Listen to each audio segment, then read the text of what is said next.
on that particular date, I thought I'd go to a section of the island I hadn't been to before, and off I went, exploring.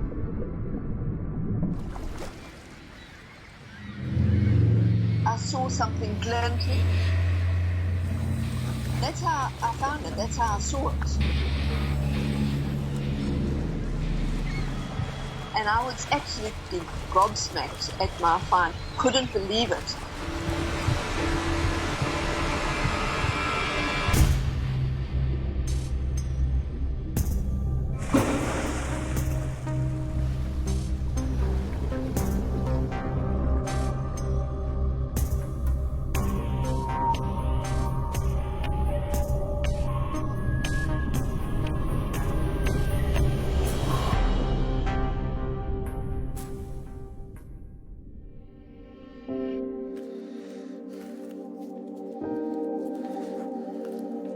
Vous avez déjà parlé de cette affaire?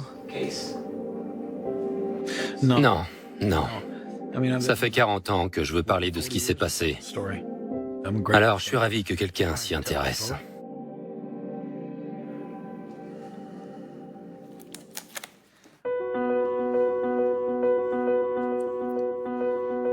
Mac et Muff étaient très heureux.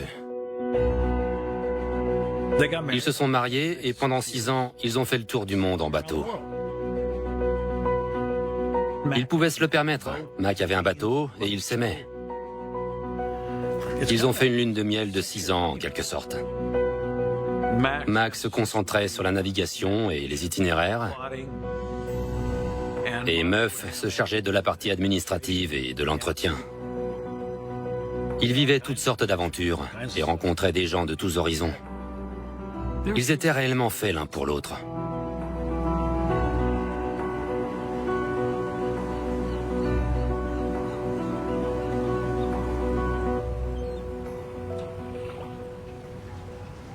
Morning. How's it looking? Welcome to paradise.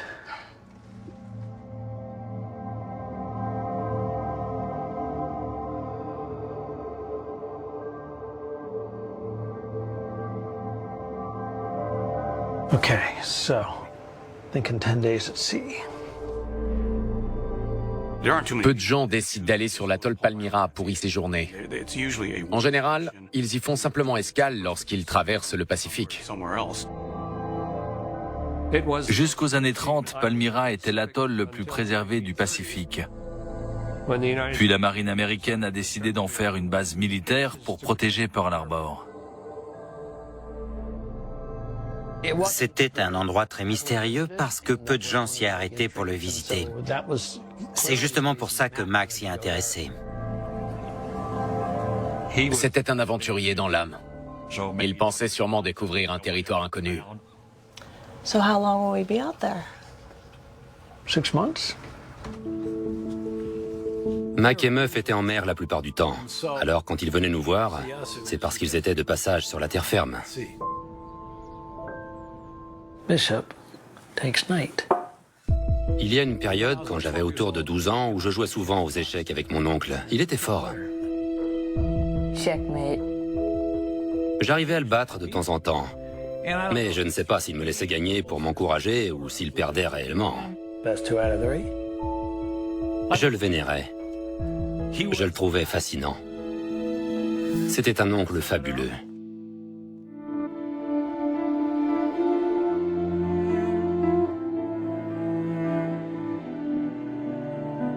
Muff voulait une vie rangée. Elle voulait une maison, une petite barrière blanche, des enfants qui jouent dans le jardin. À cause de son horloge biologique, j'imagine. Elle a eu envie de tout ça avant Mac. Elle était fermement décidée à changer de style de vie. Les Graham sont une famille vieille de plusieurs siècles. Et Mac était le dernier à porter ce nom. Il comptait perpétuer la lignée.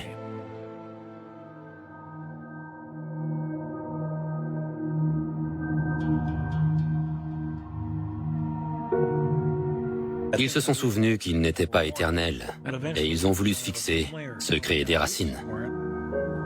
Ma tante a renoncé à beaucoup de choses pour partir à l'aventure. Mac voulait faire ce voyage et Muff a accepté par amour pour lui. Little brother, you do not deserve this patient lady.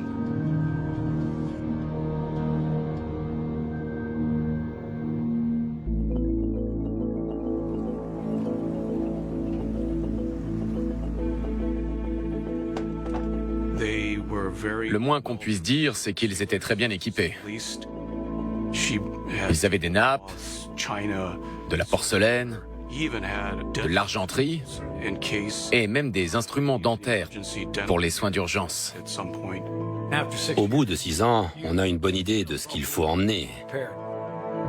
Il faut pouvoir vivre en autarcie. We're all set in here. Okay.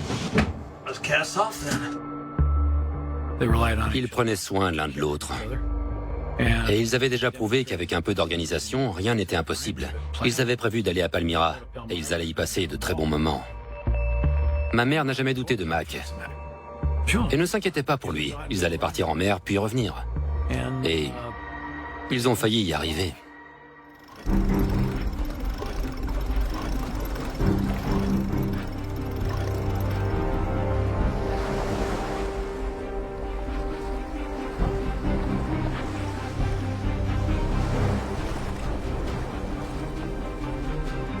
Le Sea Wind était un voilier magnifique et très bien entretenu.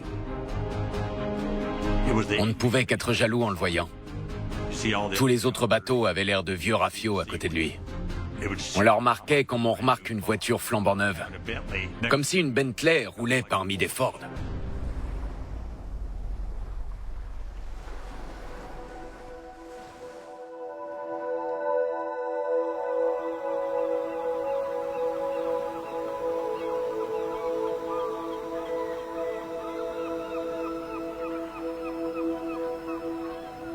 It's beautiful. And it's all ours. En approchant de l'atoll, on découvre un endroit sublime qui correspond aux descriptions que les gens ont pu en faire. On trouve une jungle tropicale luxuriante, une eau turquoise, des plages de sable blanc. C'est splendide. Exactement l'image de l'île déserte qui en fait rêver certains. I'm going in.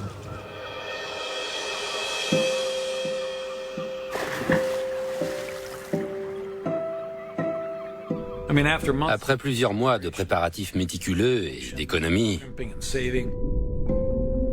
ils sont enfin arrivés et ils peuvent se détendre.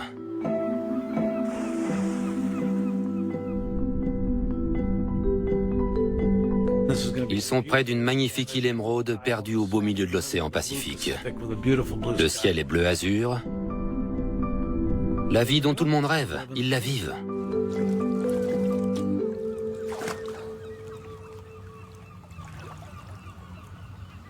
Mac?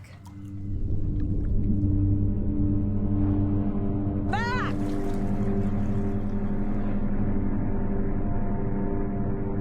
Mac!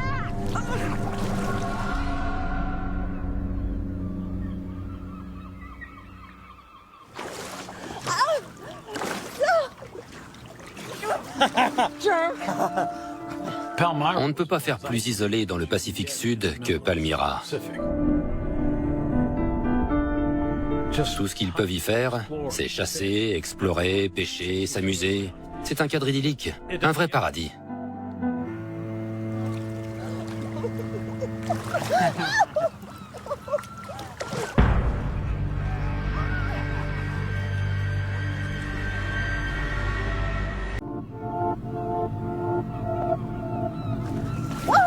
I'm a cute shark. On ne peut pas faire plus isolé dans le Pacifique Sud que Palmyra. There's nobody living. C'est une île inhabitée, ce qui en fait l'endroit idéal pour s'éloigner de tout.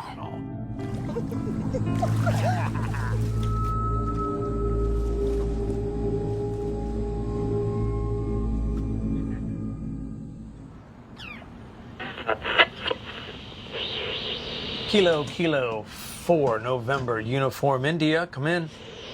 To keep in Mac et Meuf avaient un contact à Hawaï, Kurt Shoemaker. Il lui donnait des nouvelles par communication radio en ondes courtes. How's the trip down? Smooth sailing. Tomorrow we're going to traverse the south side of the island. Doesn't look like it's been touched since the war. Pour Kurt, l'entreprise était risquée et il fallait que quelqu'un reste en contact avec eux. Alors ils se donnaient rendez-vous un jour précis dans la semaine pour se parler et confirmer que tout allait bien.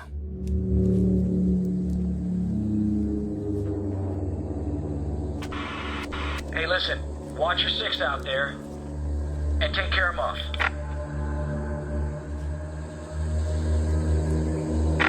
Copy that. Kilo 4 NUI. See you went down.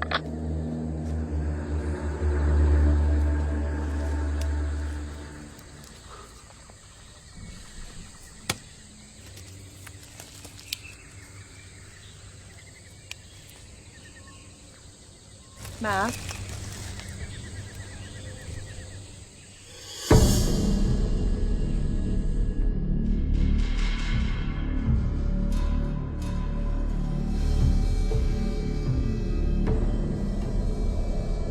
Ahoy! Anybody there?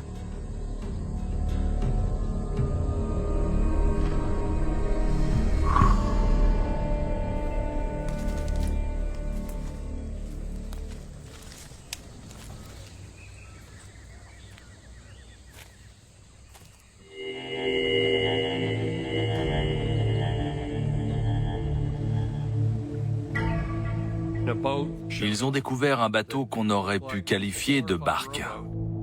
It's probably abandoned.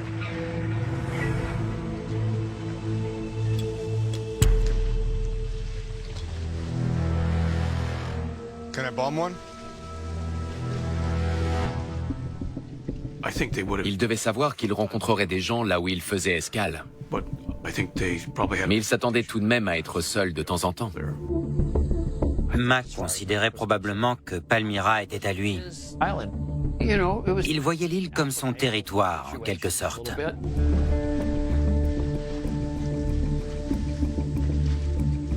Hey, we got neighbors. I'm Mac. And I'm Roy. Roy était peu avenant, et il avait une apparence négligée. Stéphanie était intelligente, mais c'est lui qui décidait, et elle suivait. Pour reprendre les mots d'un témoin de l'époque, c'était des hippies. Ils n'avaient rien en commun avec les Graham.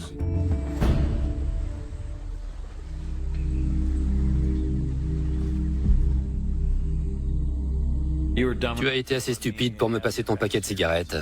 Alors je t'en prends 2 ou 3. C'était typique de cet individu. On lui donnait le doigt, il vous prenait le bras.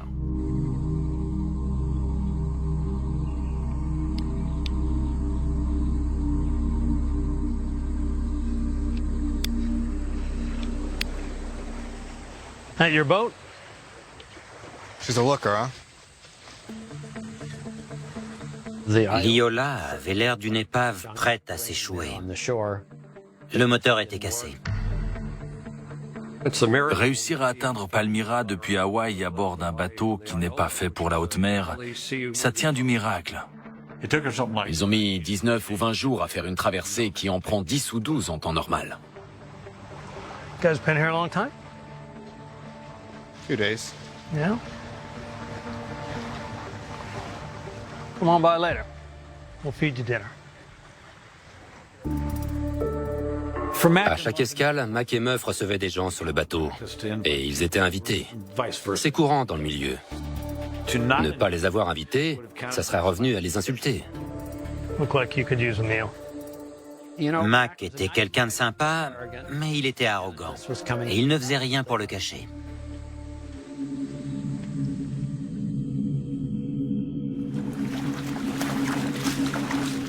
Le voilier des Graham était conçu pour voguer sur toutes les mers du monde. Il avait tous les équipements nécessaires, contrairement à l'Iola. Come on down. Here, I'll hold that for you. Oh, thank you. Sure. Wow, this is nice. Welcome to the Seawind. Look around. Plenty to see. Le Seawind était spacieux, bien aménagé, confortable, raffiné. Il y avait des provisions, un radar, une radio, un kit de secours, il y avait tout. Le but n'était pas de partir à l'aventure et de se débrouiller avec peu. Mac et Muff menaient une vie assez luxueuse. Mac voyait son bateau comme un trophée ambulant, ce qui a attisé les convoitises, j'imagine. You know what? I'll just take this up. Je pense que Roy mettait Muff très mal à l'aise. Ce n'était pas le genre de personne qu'on aimerait recevoir chez soi.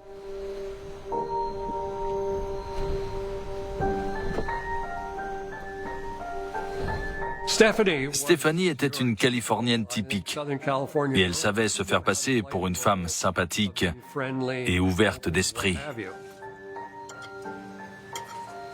Roy était grossier et elle était agréable. À première vue, c'était un couple mal assorti.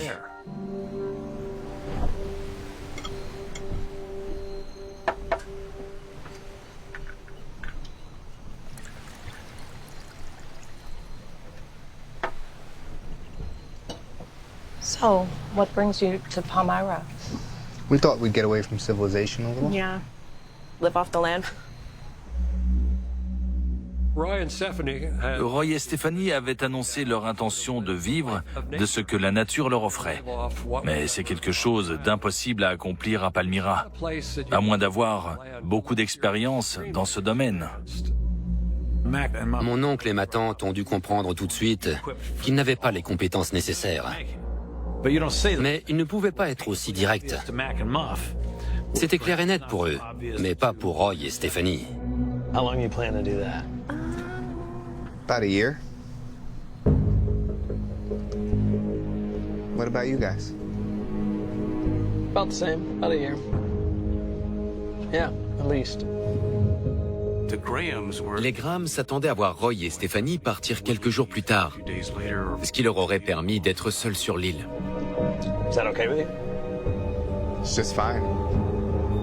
Good.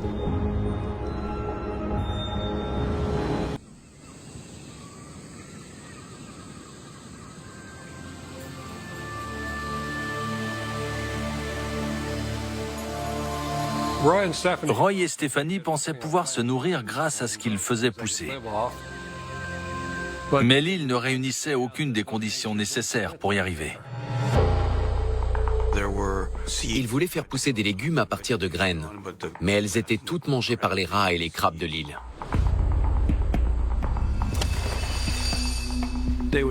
Ils continuaient à croire que l'île leur fournirait tout ce qu'il fallait pour survivre. Il fallait des compétences particulières pour vivre sans ressources extérieures. Roy et Stephanie ne les avaient pas.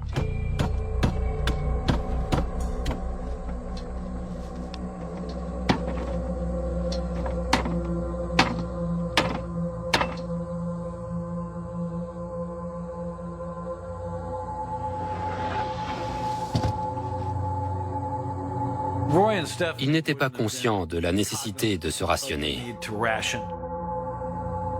Au bout d'un moment, ils ont dû s'apercevoir que la situation commençait à devenir inquiétante. Et ils ont dû chercher une solution.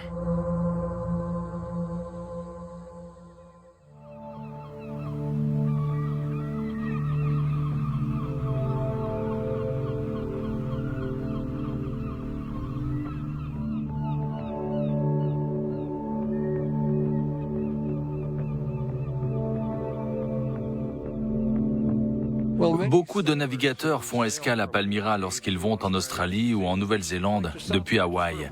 Ça leur permet de se ravitailler en eau douce et de passer un peu de temps à terre.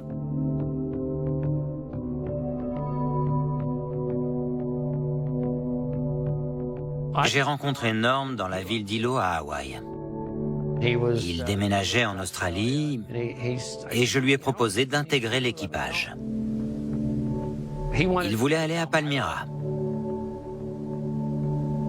En arrivant, il s'attendait à découvrir une île déserte. Welcome ashore. I'm Mac. Hey. Welcome to Palmyra. What the hell is that? That is Roy and Steph. J'ai vite compris que ce type était dérangé. Selon lui, pour cueillir des noix de coco, il fallait abattre le cocotier avec une tronçonneuse. On ne récolte pas de noix de coco en détruisant un cocotier. En voyant ça, tout le monde a compris que Roy et Stephanie étaient prêts à tout pour se procurer de la nourriture.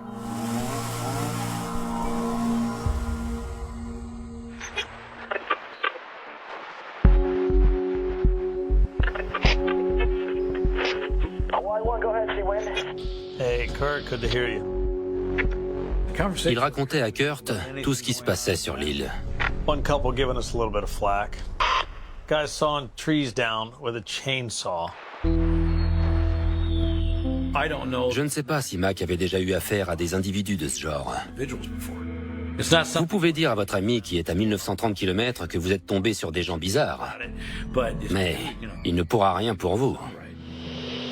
Maybe you guys ought to wrap it up. I don't think it's anything to worry about. I don't think they're gonna last long on this island. Mac était ceinture noire de karaté. Il avait des armes et il savait s'en servir. Il devait penser qu'il était capable de se défendre contre eux si nécessaire.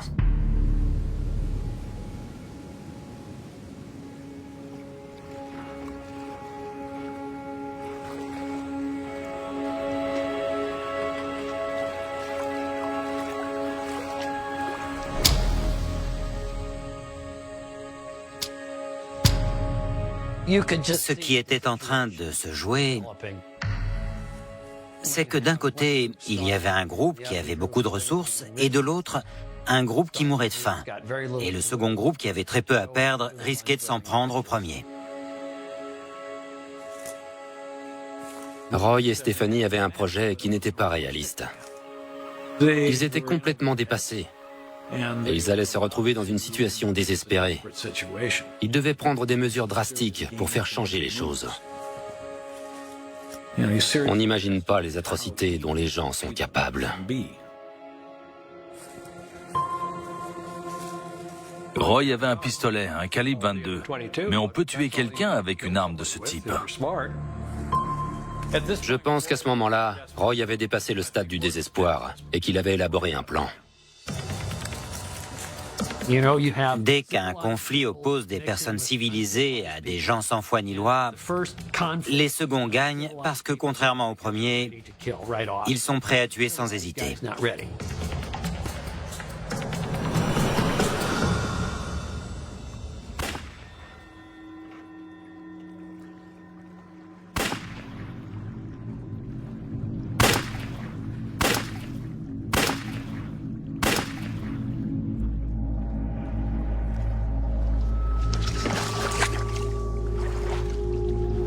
Roy provoquait Mac. Il lui disait « Regarde, j'ai une arme et je m'en sers pour tuer des poissons. Tu vas m'en empêcher ?» Quand Roy a sorti son pistolet moins de 24 heures après notre arrivée, Norm a commencé à penser sérieusement qu'il risquait de se faire tuer. Alors j'ai proposé de partir. Et on a appareillé avec plusieurs jours d'avance. Quand on se retrouve dans un endroit aussi reculé, on évite de prendre des risques.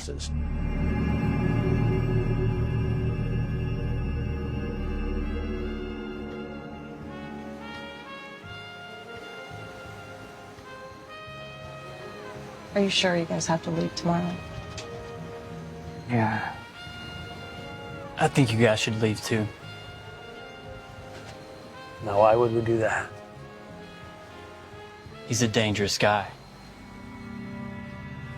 Un jour, Kurt Shoemaker m'a dit « Quand on a des ennuis au bout du monde, on est au bout du monde. » Je pense que Muff le sentait.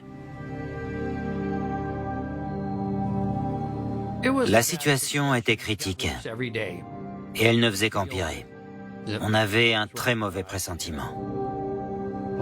J'ai dit à Mac que c'était dangereux de rester, mais il m'a répondu qu'il pouvait se défendre sans problème.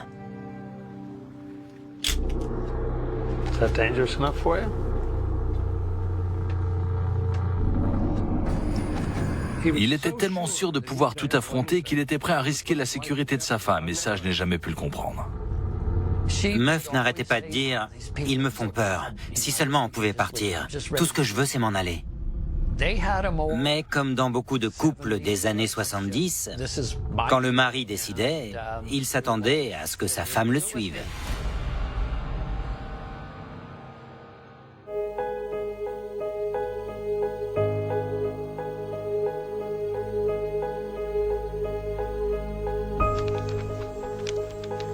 Dear Kit, 3 boats are here now, but one is leaving, and we'll take this letter with them. That leaves us alone with the hippie couple who plan to stay here and live off the land. Roy and Stephanie have run out of sugar, cigarettes, and I don't know what. They have bartered with other boats. Next, they will ask us. I pray they won't. It's just our luck that they decided to roost on Palmyra. I wish they would just sail away. I just know this hippie couple will never leave, though. Why do we have to arrive at the same time? Such is life, 6 degrees from the equator. Love, Mac and Muff. Muff devait se faire un sang d'encre. Elle redoutait le pire. Tous ses efforts pour mener la vie dont il rêvait, et 2 parasites allaient tout gâcher. Ça tournait à la confrontation. Et ma tante détestait ça. Elle évitait le conflit au maximum. Elle n'était pas du genre brutal. Elle n'aimait pas s'imposer. Mais elle savait que la catastrophe était imminente. Elle savait que ça allait mal se terminer.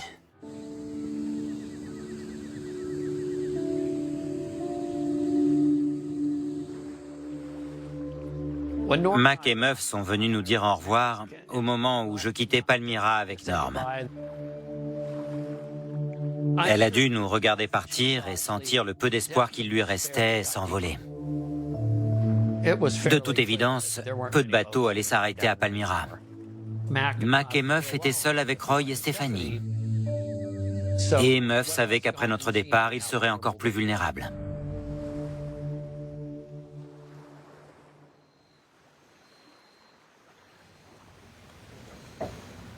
Can we please just leave?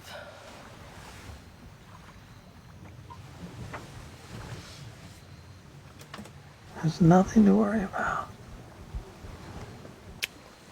We're gonna be fine. Pour une raison que j'ignore, Muff avait une lucidité sur la situation que Mac n'avait pas. Elle savait qu'il était armé et il ne donnait clairement pas l'impression d'être quelqu'un de pacifique. Pour elle, Roy et Stephanie étaient dangereux.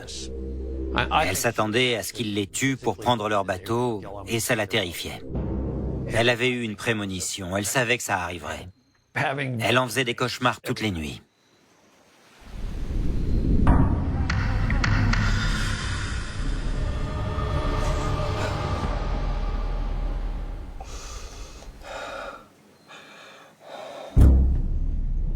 La tension sur l'île était devenue insupportable.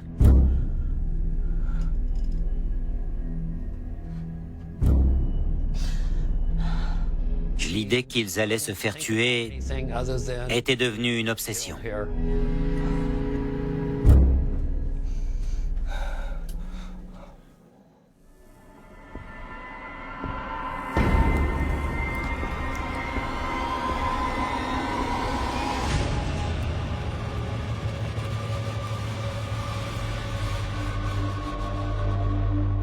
Muff a compris que Roy et Stephanie n'avaient plus de nourriture et que leur bateau ne pouvait plus prendre la mer.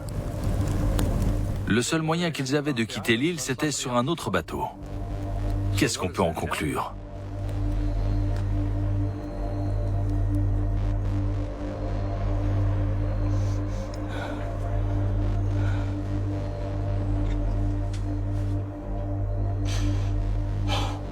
Muff en avait assez.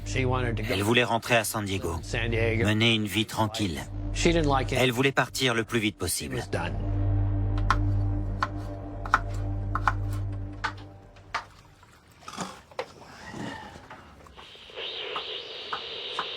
Kilo 4 November, Uniform India.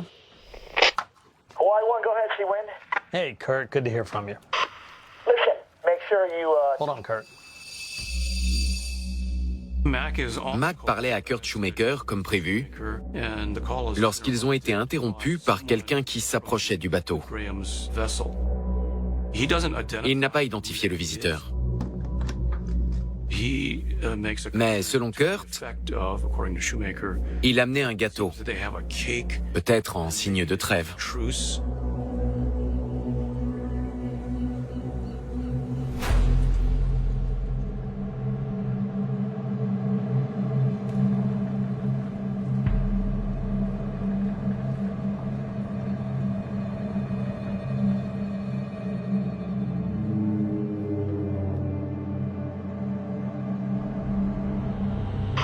Hawaii 1 to Seawind, Hawaii 1 to Seawind, come on in. Mac, are you there?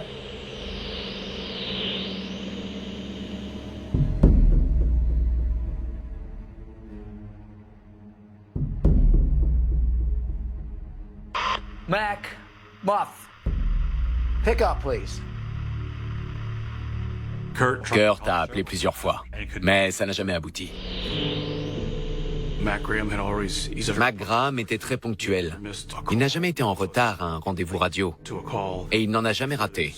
Kurt Shoemaker a trouvé cette absence de nouvelles très inquiétante. Hawaii 1 to Seawind, do you copy?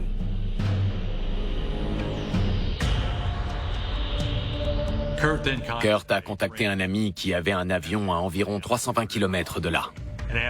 Et il lui a demandé de survoler Palmyra à la recherche du Seawind ou de l'Ayola. L'ami en question a fait chou blanc. Les deux couples avaient disparu. Là, il s'était passé quelque chose.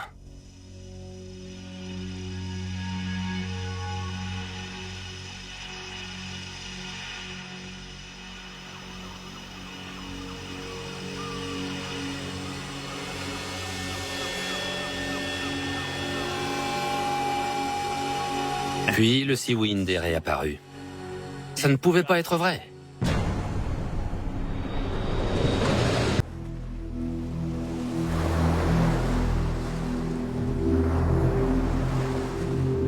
Puis le Seawind est réapparu. Ça devait être Mac et Muff. La radio était peut-être en panne. Quoique... Roy et Stephanie sont entrés dans la marinade à la Hawaï à bord du Seawind. Ils avaient repeint et rebaptisé le bateau sans se douter que n'importe quel plaisancier pouvait reconnaître le modèle et la voilure. Et c'est ce qui s'est passé dès leur arrivée.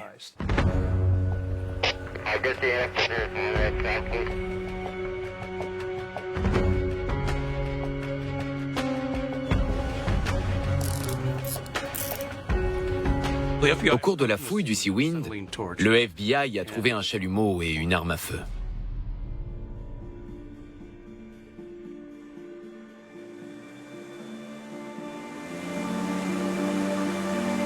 Le FBI a découvert que Roy s'appelait en fait Buck Dwayne Walker. Buck Dwayne Walker était un prédateur qui causait des ennuis où qu'il aille. Buck Dwayne Walker avait un casier judiciaire bien rempli. Vol à main armée en Californie, possession de stupéfiants à Hawaï, et il était recherché pour fraude au passeport. Il avait usurpé l'identité d'une personne décédée. Il s'était fait faire un faux passeport, sur lequel on le voyait en soutane et col blanc. Il était allé à Palmyra avec Stephanie pour échapper aux autorités. Ils étaient arrivés 1 ou 2 jours avant Mac et Muff, par pure coïncidence. Ahoy! Anybody there? Buck. Looks like we have neighbors. Roy. My name's Roy.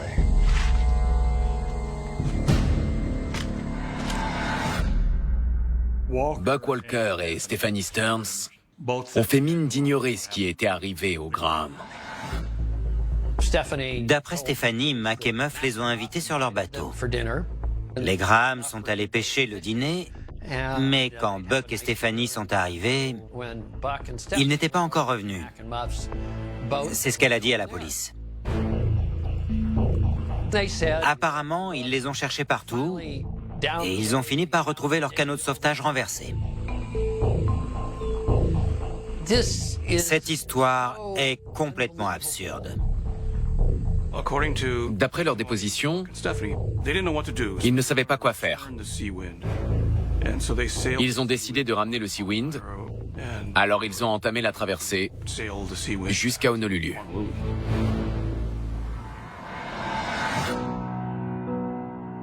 Ils auraient pu être arrêtés pour meurtre, mais les enquêteurs n'avaient aucune preuve directe. Et on n'avait pas retrouvé de corps. Par contre, ils les ont coincés pour le vol du bateau.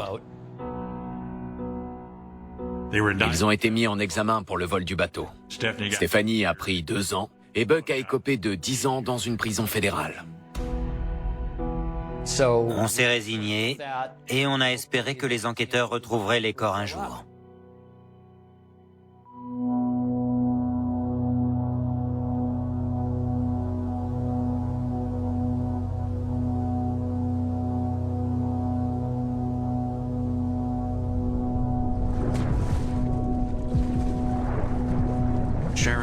Sharon Jordan, une Sud-Africaine, traversait le Pacifique avec son mari.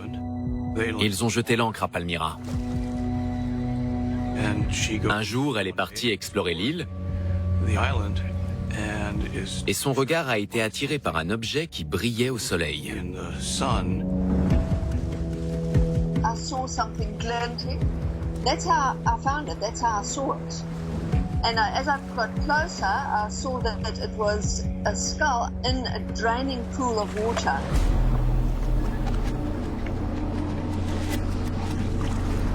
And I saw an overturned aluminium box.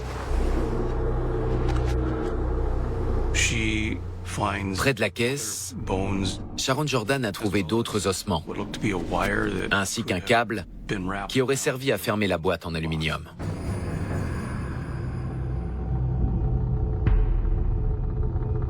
L'étude des empreintes dentaires a pu établir que le crâne était celui de Muff Graham.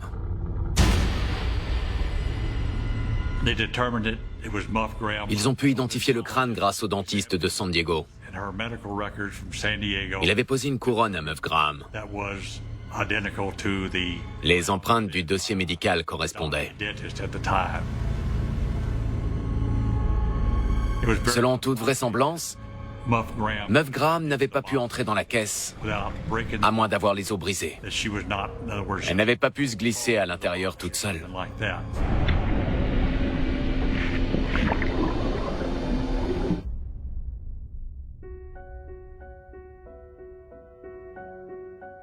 Quand les restes de Muff ont refait surface, ma réaction a été de dire « J'en crois pas mes oreilles ». J'étais incrédule, détaché. Je refusais d'accepter la nouvelle. Mac et Muff n'avaient rien fait pour mériter ça. Absolument rien. Un acte aussi inhumain, c'est inenvisageable, impossible à concevoir. Ça a été une période très difficile pour ma mère. Son petit frère n'était plus là. Qu'est-ce qui lui était arrivé ?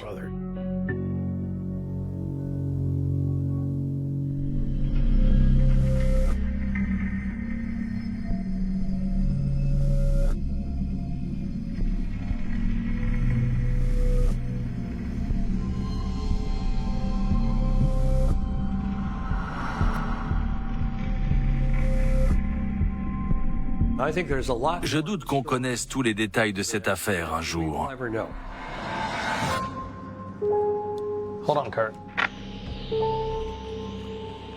On ne saura jamais ce qui s'est passé, mais ça a dû être terrible.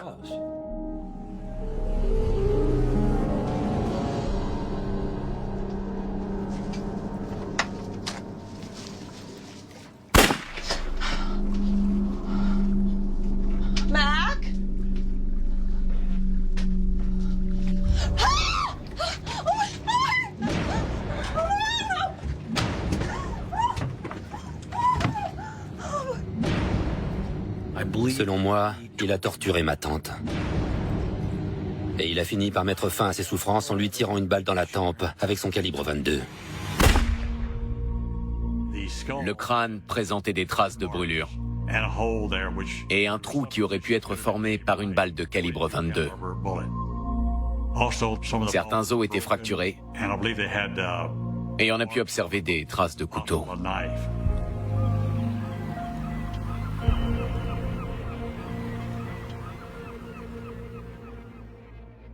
On peut difficilement commettre un acte plus atroce.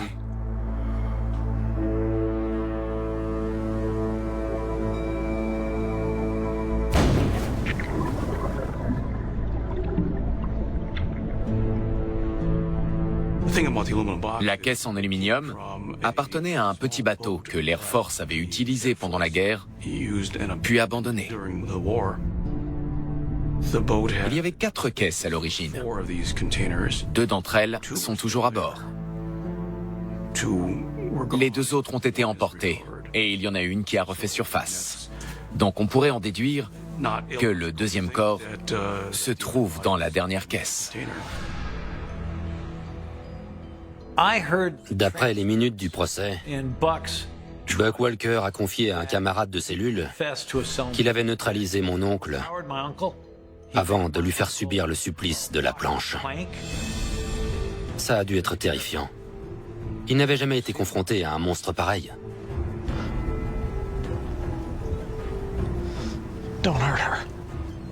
Comment vous réagiriez ? Moi, je me sentirais responsable de la mort de ma femme.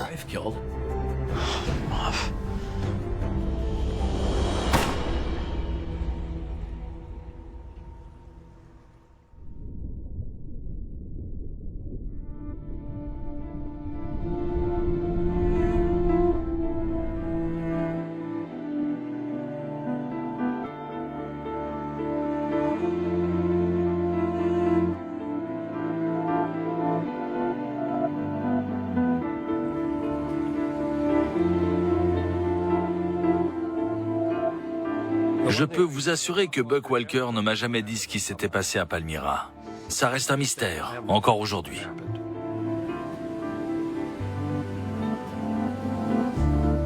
Je sais que ce type peut tuer des gens de sang-froid, qu'il a assassiné ma tante. Et je suis intimement persuadé qu'il a assassiné mon oncle. Je pensais juste que Mac était invincible et qu'il allait revenir.